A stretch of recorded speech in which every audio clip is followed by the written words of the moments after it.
Hello student, आज हम अपने एकमी क्लासेस के यूट्यूब चैनल पर एक नए चीज़ की शुरुआत करने जा रहे हैं, या बोल सकते हैं कि बोर्ड एग्जाम से 1.5 महीना पहले बोर्ड एग्जाम का क्वेश्चन लीक आज होगा। और क्यों होगा? केवल आपके लिए होगा, वैसे स्टूडेंट के लिए होगा जिन्होंने किसी भी कारण से साल भर या तो पढ़ाई नहीं कर पाया है या तो फिर अच्छे गाइडेंस के अभाव में अच्छे से तैयारी नहीं हो पाया है। तो आज हम केमिस्ट्री लेसन 1 से जानेंगे कि इस बोर्ड एग्जाम 2025 में कौन कौन से क्वेश्चन आ सकते हैं। 1 मार्क्स से कितने क्वेश्चन आएंगे, 2 मार्क्स से कितने क्वेश्चन आएंगे, 3 मार्क्स के कितने क्वेश्चन आएंगे, और वो सारे जो इम्पोर्टेंट क्वेश्चन होंगे वो क्वेश्चन आपसे डिस्कस किया जाएगा और साथ ही साथ उसका आंसर भी आपको बताया जाएगा। और अगर कुछ ऐसा क्वेश्चन होगा जिससे इक्वेशन सॉल्व करना तो वो भी सिखाया जाएगा। तो हम स्टार्ट करते हैं कि कितने मार्क्स से कितने क्वेश्चन आते हैं, डिटेल्स में इसको देखते हैं। स्टार्ट करते हैं हम साइंस का जो लेसन 1 है, केमिस्ट्री, जिसको रसायन शास्त्र भी बोलते हैं। इससे कुल 7 अंक के सवाल पूछे जाएंगे इस बोर्ड के एग्जाम में 2025 में। 7 अंक के सवाल इस प्रकार से बटे हुए होंगे कि 1 मार्क्स वाले जो सवाल होंगे, जिसको ऑब्जेक्टिव या बहुवैकल्पिक प्रश्न बोलते हैं, वो 2 क्वेश्चन पूछे जाएंगे। 2 नंबर के 1 क्वेश्चन पूछे जाएंगे और 3 नंबर के 1 क्वेश्चन पूछे जाएंगे। अब जो 1 नंबर के सवाल हैं वो किस प्रकार के सवाल आएंगे, कौन से सवाल आ सकते हैं, ये हम सबसे पहले जानेंगे। तो 1 मार्क्स में जो सवाल बेसिकली पूछे जाते हैं, आपको एक इक्वेशन दे दिया जाएगा और पूछा जाएगा कि वो अभिक्रिया कौन सा है, ये आप बताइए। तो यहाँ हमने कुछ अभिक्रिया को लिख करके रखा है। जैसे आप देखेंगे, पहला में है C+O2 एरो के बाद CO2। कहने का मतलब ये है कि इस अभिक्रिया में अभिकारक 2 हैं और उत्पाद 1 है। तो जिस अभिक्रिया में अभिकारक 2 या 2 से अधिक होते हैं और उत्पाद केवल 1 होगा, तो आप समझ जाएं कि उसे संयोजन अभिक्रिया कहते हैं, जैसा कि यहाँ पर लिखा हुआ है। तो एग्जाम में यदि सवाल पूछा जाए और क्वेश्चन ये रहे जिसमें अभिकारक 2 या 2 से अधिक दिखे आपको और उत्पाद केवल 1 दिखे, तो संयोजन अभिक्रिया होगा। दूसरा हमारा है इसमें वियोजन अभिक्रिया। वियोजन अभिक्रिया में क्या है? अभिकारक 1 है और उत्पाद 2 या 2 से अधिक होगा। मतलब जो संयोजन अभिक्रिया है, जस्ट उसका उल्टा क्या हो जाएगा? वियोजन अभिक्रिया। संयोजन में अभिकारक 2 या 2 से अधिक थे, उत्पाद 1 था। वियोजन में अभिकारक 1 होगा, उत्पाद 2 या 2 से अधिक होगा। अब हम आते हैं ऊष्माक्षेपी अभिक्रिया में। इस अभिक्रिया में क्या होगा? अभिकारक 2 भी हो सकते हैं, 2 से अधिक भी हो सकते हैं, उत्पाद भी 2 हो सकते हैं, 2 से अधिक हो सकते हैं। लेकिन इस अभिक्रिया में फिक्स है कि अभिक्रिया के साथ साथ ऊष्मा उत्पन्न होगा और वो ऊष्मा आपको इक्वेशन में लिखा हुआ मिलेगा। अगर ऊष्मा लिखा हुआ है और आपसे पूछा जाए कि कौन सा अभिक्रिया है बताएं, तो आप लिखेंगे सीधे ऊष्माक्षेपी अभिक्रिया। उसके बाद हम देखेंगे ऊष्माशोषी अभिक्रिया। इसमें देखिए CaCO3 अभिकारक 1 ही है, उत्पाद 2 या 2 से अधिक है। तो ये वियोजन अभिक्रिया का भी उदाहरण है, क्योंकि अभिकारक 1 है, उत्पाद 2 है। लेकिन यहाँ सोचने वाला बात यह है कि अगर अभिकारक केवल 1 है तो ये टूटा कैसे, मतलब वियोजित कैसे हुआ है, फिर ये अभिक्रिया कैसे किया। जिसको तोड़ने के लिए हम ऊष्मा देते हैं, मतलब इसको गर्म किया जाता है, तब ये टूट करके CaO+CO2 बनाता है। तो जिस अभिक्रिया में आपको एरो के ऊपर लिखा रहेगा ऊष्मा, मतलब ऊष्मा के माध्यम से कोई अभिकारक यदि टूटता है तो उसको क्या बोलेंगे हम? ऊष्माशोषी अभिक्रिया, क्योंकि ऊष्मा का यह अवशोषण किया और ये टूटा। नेक्स्ट है विस्थापन अभिक्रिया। विस्थापन में क्या होता है? किसी को उसकी जगह से हटाकर उसके स्थान को खुद प्राप्त कर लेना। तो यहाँ आप देखेंगे Fe है और यहाँ पर CuSO4 है। नॉर्मली हम सभी जानते हैं कि एक लोहा का टुकड़ा लें और एक तांबा का टुकड़ा लें, उसको बाहर वायुमंडल में ऐसे ही छोड़ दें, तो हम देखेंगे जंग किसमें पहले लगता है? तो लोहा में। मतलब लोहा ज़्यादा अभिक्रियाशील है, किसकी अपेक्षा? Cu की अपेक्षा, मतलब कॉपर की अपेक्षा। तो हम कह सकते हैं कि जो अधिक अभिक्रियाशील होता है ना, वो कम वाले को क्या करता है? उसकी जगह से हटा देता है, मतलब उसको विस्थापित कर देता है। तो जहाँ पे आपको इस तरह का अभिक्रिया दिखे कि एक अभिकारक सिंगल है, एक अपने यौगिक के साथ है, और अभिक्रिया के बाद जो यौगिक वाला अभिकारक है वो यदि बदल जाता है, मतलब अगर Fe अकेले है, अभिक्रिया के बाद Fe के पास SO4 आ गया और Cu अकेले हो गया, मतलब Fe इसको क्या किया? विस्थापित कर दिया, तो इस अभिक्रिया को क्या बोलेंगे? विस्थापन अभिक्रिया। नेक्स्ट हम देखेंगे द्विविस्थापन अभिक्रिया। यहाँ पे हम ध्यान देंगे, सोडियम है, सोडियम के साथ सल्फेट है, बेरियम है, बेरियम के साथ क्लोराइड है। अभिक्रिया होने से पहले, अभिक्रिया होने के बाद हम क्या देखते हैं कि सोडियम के पास जो सल्फेट था वो सल्फेट चला गया बेरियम के पास, और जो बेरियम के पास क्लोराइड था वो चला गया सोडियम के पास। मतलब यहाँ पर दोनों अभिकारक एक दूसरे को विस्थापित करते हैं या फिर एक दूसरे में आयनों की अदला बदली करते हैं। तो यहाँ पर दोनों अभिकारक विस्थापित हो रहे हैं, इसलिए इसको क्या बोलते हैं? द्विविस्थापन अभिक्रिया। अब हम आते हैं उपचयन अभिक्रिया में। उपचयन अभिक्रिया में क्या होता है? अभिकारक में ऑक्सीजन बढ़ जाता है। अपचयन में क्या होता है? ऑक्सीजन घट जाता है। तो एक इक्वेशन यहाँ पर लिखा हुआ है, ध्यान देंगे, CuO + H2। तो यहाँ पर CuO मतलब Cu के पास O है, H के पास O नहीं है। लेकिन अभिक्रिया के बाद हम क्या देखते हैं?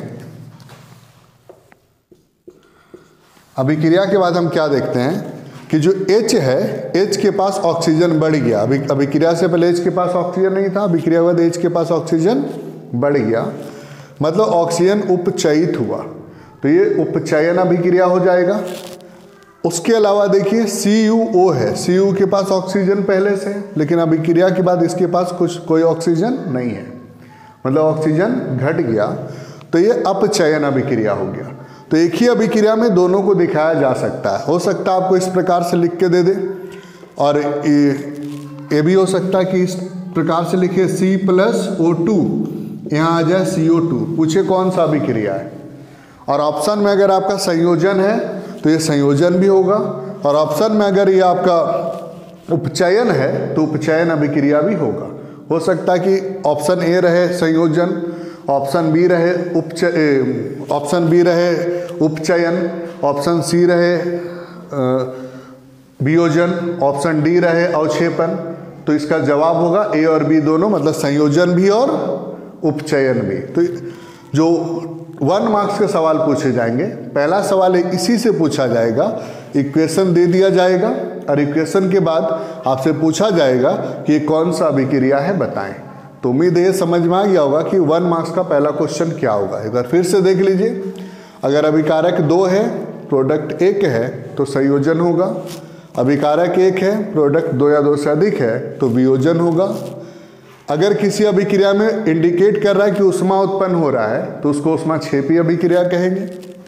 यदि किसी अभिक्रिया में दिख रहा है कि ऊष्मा के अवशोषण से अभिक्रिया संपन्न हो रहा है तो उसको ऊष्माशोषी अभिक्रिया कहेंगे। यदि किसी अभिक्रिया में दिख रहा है कि एक अभिकारक पहले यौगिक के साथ था, बाद में अकेले है, दूसरा अकेले था, बाद में यौगिक के साथ है, तो विस्थापन होगा। किसी अभिक्रिया में दिख रहा है कि 2 अभिकारक है, दोनों अपना यौगिक का अदला बदली कर रहा है, तो द्विविस्थापन होगा। और ऑक्सीजन का अगर बढ़ोतरी हो रहा है तो उपचयन, ऑक्सीजन घट रहा है तो अपचयन, और दोनों एक ही अभिक्रिया में अगर संपन्न हो रहा है तो उसको रेडॉक्स अभिक्रिया कहते हैं। तो 1 मार्क्स का पहला क्वेश्चन आपका इसी में से आने वाला है, कौन सा अभिक्रिया ये आपको बताना पड़ेगा। तो 1 मार्क्स का एक क्वेश्चन हम समझ गए, क्या पूछेगा, इक्वेशन दे देगा और पूछेगा कौन सा अभिक्रिया। दूसरा क्वेश्चन जो 1 मार्क्स में लेसन 1 से पूछ सकता है, उसमें 3-4 क्वेश्चन है जो आपके साथ हम डिस्कस करेंगे, उसमें से एक क्वेश्चन 100% की आएगा। जैसे आपसे ये पूछ सकता है कि एक प्रतिऑक्सीकारक का नाम बताएं। तो एक प्रतिऑक्सीकारक जो है उसका नाम है नाइट्रोजन। दूसरा सवाल हो सकता है कि तांबा में किस प्रकार का जंग लगता है, तांबा में जो जंग लगता है उसका कलर क्या होता है, तो उसका जवाब होगा उसका कलर हरा होता है। तीसरा क्वेश्चन पूछ सकता है कि कॉपर ऑक्साइड का रंग क्या होता है, तो जवाब होगा कॉपर ऑक्साइड का रंग काला होता है। फिर आपसे क्वेश्चन पूछ सकता है कि कॉपर सल्फेट के विलयन का क्या रंग होता है, तो कॉपर सल्फेट के विलयन का रंग नीला होता है। एक सवाल और है जो आपसे पूछ सकता है, वो है कि चॉक या संगमरमर का रासायनिक सूत्र क्या होता है। तो चॉक या संगमरमर का जो रासायनिक सूत्र होता है वो होता है CaCO3, जिसका रासायनिक नाम है कैल्शियम कार्बोनेट। हम 2 अंक के प्रश्न देखेंगे। 2 अंक के एक प्रश्न आते हैं। 2 अंक के एक प्रश्न में आपसे कोई भी अभिक्रिया लेसन 1 से पूछ सकता है। जो संभावित प्रश्न है जो पूछा जा सकता है इस बार वो है, आपसे ऊष्माक्षेपी अभिक्रिया पूछ सकता है, रेडॉक्स पूछ सकता है, विकृत गंधिता पूछ सकता है, विस्थापन पूछ सकता है और वियोजन पूछ सकता है। उम्मीद आपने पढ़ा होगा, लेकिन फिर भी एक बार सबको एक्सप्लेन हम कर देते हैं। ऊष्माक्षेपी अभिक्रिया किसे कहते हैं? अगर ये आपसे पूछा जाए तो आंसर होगा वैसा रासायनिक अभिक्रिया जिसमें उत्पाद के निर्माण के साथ साथ ऊष्मा भी बनती हो या फिर ऊष्मा भी उत्पन्न होती हो, तो उस अभिक्रिया को हम ऊष्माक्षेपी अभिक्रिया कहते हैं। दूसरा सवाल है रेडॉक्स अभिक्रिया किसे कहते हैं? तो रेडॉक्स अभिक्रिया का जवाब है होगा वैसा रासायनिक अभिक्रिया जिसमें दो अभिकारक हो और दोनों अभिकारक एक उपचयित होता हो और एक अपचयित होता, मतलब एक अभिकारक में ऑक्सीजन की वृद्धि होती होगी और एक अभिकारक में ऑक्सीजन का ह्रास होता होगा। अरे दोनों जो प्रक्रिया है उपचयन और अपचयन एक ही अभिक्रिया में यदि संपन्न होगा तो उसको रेडॉक्स अभिक्रिया कहते हैं। फिर विकृत गंधिता। तो विकृत गंधिता हम सभी जानते हैं कि अगर कोई तेल में छना हुआ सामान हम अपने घर में छान करके उसको खुले में छोड़ देते हैं तो उसमें क्या होता है, उसका स्वाद और जो गंध है ना वो ऑक्सीजन के संपर्क में आने के कारण बदल जाता है, मतलब वो खराब हो जाता है। उसी को विकृत गंधिता हम लोग कहते हैं।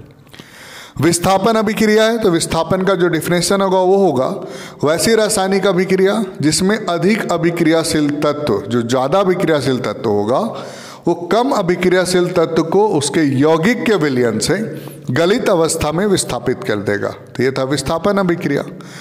लास्ट में वियोजन अभिक्रिया। वियोजन अभिक्रिया में क्या होता है कि वैसी रासायनिक अभिक्रिया जिसमें अभिकारक एक हो और उत्पाद दो या दो से अधिक बने, उसको वियोजन अभिक्रिया कहते हैं।